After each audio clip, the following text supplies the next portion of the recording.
So the fourth misconceptions that Africans have about African Americans is we think that African Americans don't have any culture. We as Africans, what makes us African is, our norms, culture, and traditions. You can't just travel to any African country and do anything anyhow. There's a way to do certain things. There's a way to eat. There's a way to dress. There's a way to talk to people. We feel like African Americans don't have that kind of culture. And it's like all we see in the media is all the dancing, the drinking, the parties.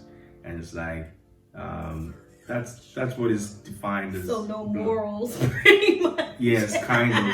No like morals. Branded as black culture. But we as Africans, when we hear that, it's very offensive to us. That is not black culture, because we feel like for something to be deemed as culture, it must define you as a person. So that when someone sees, oh, okay, you're doing this, they can say that, oh, you African, you're from this country, you're from this side. And so this, I don't know if it's true though, but honestly, most Africans think that, a lot of, or majority of the African American community doesn't have any, they don't have any culture. That's what we think, honestly. Okay. You done? Yes. Okay. So I think what a lot of Africans in general don't understand is that the culture was taken away from us. Your enslaved ancestors that were taken over to America, all that culture was wiped away from them. If you guys, I feel like Africans should do a better job of kind of like researching like slavery and the impact that it had on not only their ancestors way back when, but the impact that it still has on, African Americans living in America. So just to give you guys like, I guess a little knowledge, basic knowledge that I've learned from like researching and things like that. Africans, when they were brought over to America as enslaved people, they were beat for speaking their language, right? They were, beat if they didn't like follow certain rules that people were like, I guess, forcing upon them, like Christianity. If you're not gonna, I don't want to get all like, I don't want to get like religious. I'm not gonna get religious or anything, but like still like back then, I'm quite sure Africans did not, have Christianity. Yeah, it was traditional worship. Yeah. Yeah. So again, like you get here, you're taught to forget everything that you've been taught. You're being trained to like forget your language, forget your culture, forget your religion, to forget all of that and kind of like assimilate to what these people are telling you to do. If not, you're gonna get beat. If not, you might get starved. If not, you might be killed. So that's why the culture is lost. So now you have these Black Americans. If we fast forward later, we don't really know where we come from. We don't know our culture. We don't know those things. So we kind of have to like come up with our own culture. And I said this to you and you agreed the other day. I said that Black American culture rules the world. Yeah. Everybody wants to know what Black Americans are doing. Everybody wants to listen to the music that Black Americans listen to. Everybody want to wear the shoes that Black Americans wear. Everybody want to wear the clothes that Black Americans wear. Black American culture rules the world for us to not have culture, because we have to come up with our own things, because again, it was lost. So that's true. Like you said, Black American culture rules the world, because back then, the big shirt, the FUBU shirt, That's old. Well, no, I'm saying back then, the FUBU shirt, the big baggy clothes, the durags, it was cool, but we didn't see that as like Black culture. We just saw that as like an American thing, not necessarily coined for the Black community. Oh yeah, definitely. So that's just it, but. Yeah, it's good to know that. All right. And again, it's not just like Africans that I feel like want a piece of the American culture. Like I was telling him the other day, like you know, when we were younger, like little black girls, we would get like picked on for having big lips. But now, like you see people like getting lip fillers, you know? Yeah. No, we would get picked on for certain things like that. We would get picked on for like, you know, having braids in our hair. We would get picked on for like, or looked at like differently, like for having long nails and things like that. But now, look, it's a thing. It's a thing, you know, and that's a part of the culture that Black Americans had to make for ourselves. Like I told you about my aunt, my aunt literally will have 3 rings on every finger, every single finger on her hand, you know, and that's what was like popular back then when she was younger, but she still does it, you know. The hairstyles from like the 80s and the 90s, like all that stuff is coming back. Like that's a part of like Black American culture. But for me, the last thing I'm going to say is, from where I'm coming from, we are taught that the meaning of culture should define you as a person. And so if something isn't really defining you as the person that you are, or the group of people that you are, I don't think you should call that a culture, you know? Okay. So for me, it would be nice if there's another word for that, but calling it culture is a little bit far-fetched for me. You think so? Yeah. Okay. It's okay. Okay. All right, so the 5th misconception that we have about African Americans is, you know, and this might sound offensive to anyone watching, but I apologize, okay? For us, we think that African Americans are aggressive, very aggressive, because, you know, even in the States, right? Most African communities, most parents talk to your kids and be like, hey, you shouldn't mingle with the African Americans. You know, those guys are a little bit, you know, too aggressive. You know, the women are like this, they're very aggressive. The men are very aggressive, always carrying guns and knives around. And if you do something that they do not like, you might get stabbed, you might get shot at, you know. And even the African American women are also very controlling. They're like this. And honestly speaking, it cuts across everywhere. And so if me as an African, for me, I have parents who travel and they're very open-minded. They didn't really tell me, oh, you don't have to get married today. So they accept everyone. So I was given the freedom to like date whoever I wanted to date. But in most African homes, and even in the United States, those kids are being trained and brought up in a way that, hey, you shouldn't mingle with this. Don't go to where African Americans are. Don't do this. Don't mingle with these people because they're very aggressive, this and that. You have to be very careful. Mingle with your own people from your community. That's what is going on, honestly. And I think that it's not good, but at the same time, it has been ingrained in the minds of these kids. And so you see that most people, I don't know about now, but back then, they try to isolate themselves and just be in a bubble. Even though they're no longer in Africa and they're in the United States, they try to put themselves in a bubble. Yeah.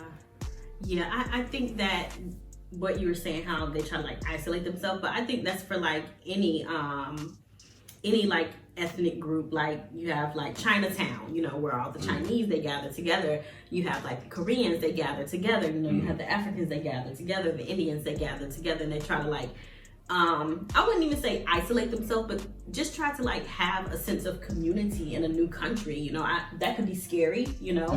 Yeah, even when I came to China, you know, I'm trying to find like Black Americans so I can have like some type of like comfort, so I fit in somewhere. It was like culture shock, you know. It was it's culture shock. So I definitely like understand like going to another country and then kind of like, you know, putting yourself I guess like in a bubble, like just making sure you have that sense of community in an unfamiliar place.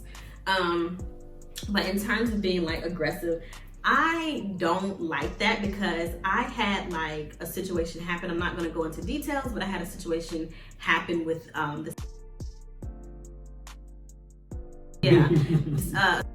coworker, and it wasn't even my coworker, it was her husband. And the first thing he said was, "Oh, you're being aggressive," when I was like speaking up about something that happened. But number one, I wasn't even talking to him. Number two, I wasn't on a trip with him. I was on a trip with like my girl co-workers. You know, it was all girls. He was the only guy there because he tagged along with his wife. But I didn't plan a trip with him. I planned a trip with the girls. You know, so if I never spoke to him about the trip at all. So any issue that I had, it wasn't being directed towards him. And he was the one that decided to kind of like jump in. And acting like the man. Yes. Why you stay out of women's business? First of all, stay out of women's business. You know, he was being very rude the whole night, but whatever. I'm not going to, you know, go into details, but literally the first thing he said when I started to like speak up again, not speaking to him, was, "Oh, you're being aggressive."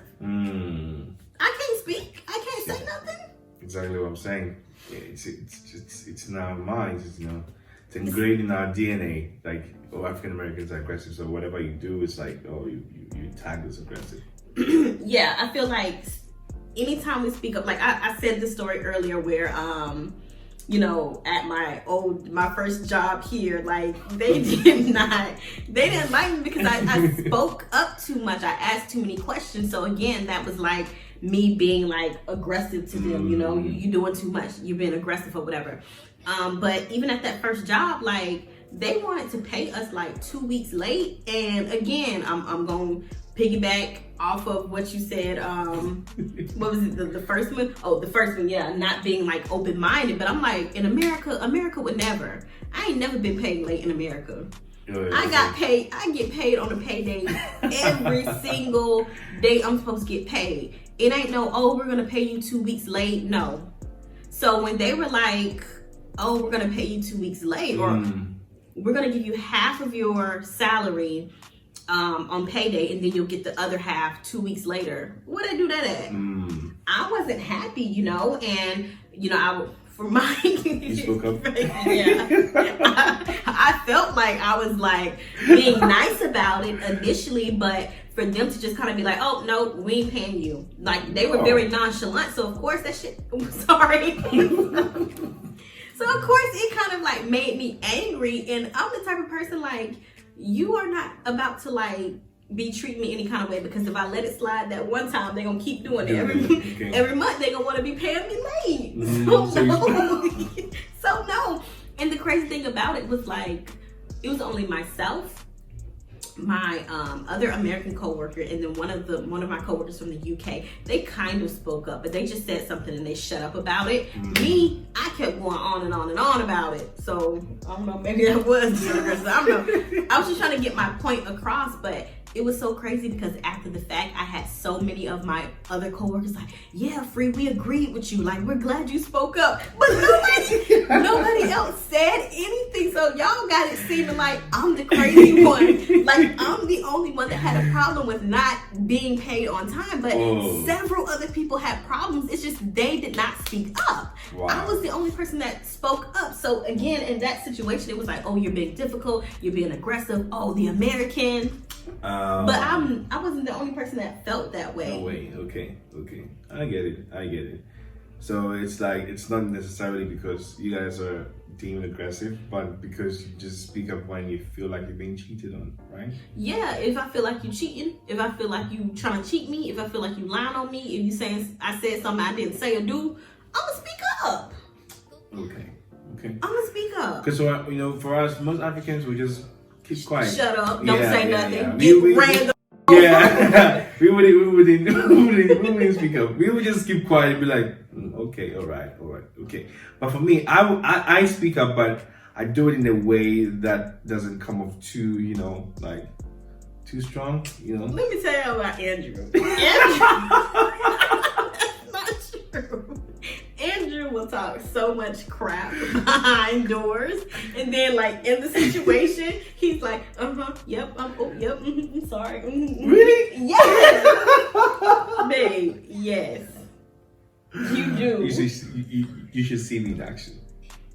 You have to see me in action. I feel like Andrew be fake. Andrew be so fake behind closed doors. He was saying all this, yeah, we're gonna do this, we're not doing this, we're not doing that, and then as soon as the situation, we get in the situation, I'm thinking he gonna be like, yeah, we're not doing this, we're not doing that, this is what's going, no. He be like, okay, yeah, yep, okay, thank you. Give me a situation. What situation was the situation with Alexander when he was in the hospital. We had to deal with like the doctors, the nurses, and Oh. things like that. I feel like the conversation we had didn't match what you said to them. But they understood where I was coming from. I made my point. No, it ain't come off that way to me. No, she wanted me to go guns blazing, like, yeah. First of all, no, I didn't. He the one that told the people. He wasn't.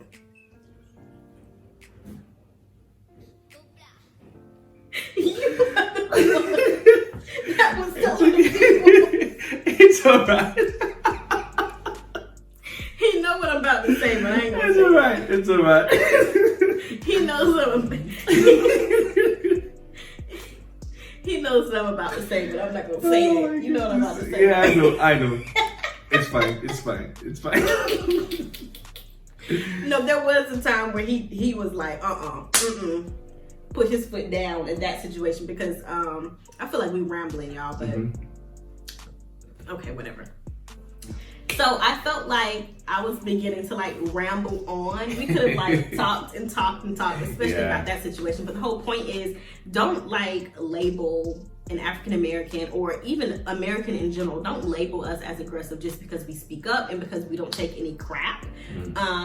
So yeah, we're gonna go ahead and like end it there because again, I can talk. Yeah, for sure. This is going to, for sure. Because we have a lot to say.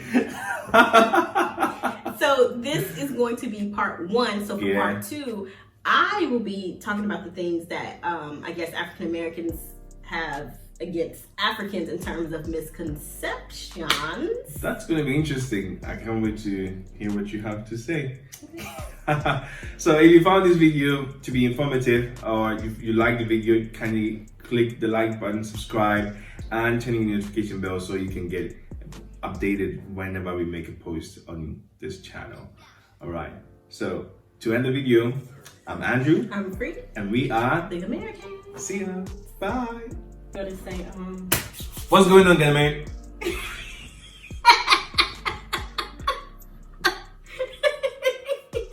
And so the very first... No, let me start.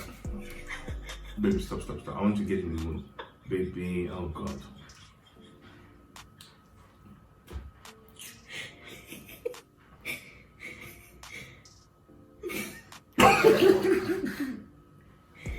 African Americans. And so the very first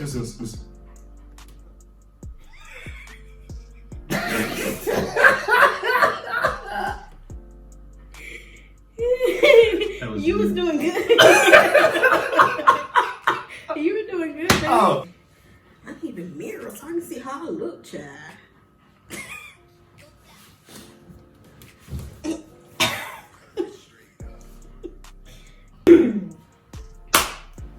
So in case most of you don't know, I'm Ghanaian and